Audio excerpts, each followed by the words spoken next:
Hey, it's Gina from WTI. I have to admit that my nighttime skin routine has not been the greatest. I don't wear a lot of heavy makeup, but when I take my makeup off, I want to make sure that I'm removing absolutely everything that I have put on during the day. I've been loving how smooth and clean my face feels using this Farmacy Green Clean. I love it because it's a melt-away cleansing balm. I wear a moisturizer that has SPF in it, and a lot of other facial cleansers that I've used don't make me feel clean even when I use them. But I can tell that it's removing all the residual from whatever it is that I've applied to my face. Not only that, but I'm also out in my yard a lot, so I get dirt, and of course you get other impurities or pollution from just being outside. So I love that this will help clean away any pollution residue too.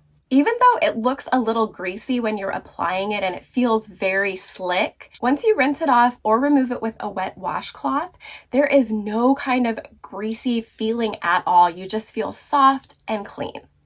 This has a really faint smell to it. To me, it smells like melons and a little bit of citrus and maybe some cucumber, and it's not unpleasant or overwhelming at all. If you want to get into a better skin regimen at night, then I recommend trying this Farmacy Green Clean. It has totally changed how I do things, and that's my point of view.